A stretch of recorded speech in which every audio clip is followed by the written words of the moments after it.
আজকে শেয়ার করব বেগুন ভর্তা। প্রথমে উনানে আমি বেগুনটা পুড়িয়ে নিলাম। এরপর আমি শুকনো লঙ্কা ভেজে নেব। এরপর বেগুনটা পুড়িয়ে নেওয়ার পর একটু ধুয়ে নিতে হবে। তারপর বেগুনের খোসাটা ঠিক এইভাবে ছাড়িয়ে নিতে হবে। নিয়ে নিলাম ভাজা পেঁয়াজ, কাঁচা পেঁয়াজ, শুকনো লঙ্কা ভাজা। এরপর পেঁয়াজের সঙ্গে শুকনো লঙ্কাটা ভালো করে মাখিয়ে নেব। সঙ্গে দিয়ে দিতে হবে অবশ্যই লবণ। আর বেগুন ভর্তা কার কার ভালো লাগে অবশ্যই একটু ফটাফট কমেন্ট করে জানাবেন। বেগুন ভর্তা খেতে সত্যিই খুব সুন্দর লাগে। তো তারপর পেঁয়াজের সঙ্গে লবণটা ভালো করে মিশিয়ে নেওয়ার পরে বেগুনের সঙ্গে সমস্ত মশলাটা ভালো করে মিশিয়ে নিলাম। আর অবশ্যই তেলটা দিতে ভুলবেন না, আর তেলটা দেবেন একদমই খাঁটি সরষের তেল।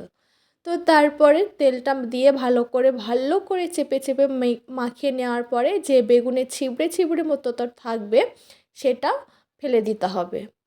এইভাবে অবশ্যই বেগুনের ভর্তাটা একবার বানাবেন, খেতে সত্যিই অসাধারণ। আর খেতে তো খুবই ভালো লাগে। ভিডিওটা কেমন লাগলো অবশ্যই কমেন্ট করে জানাবেন। ভালো থাকবেন।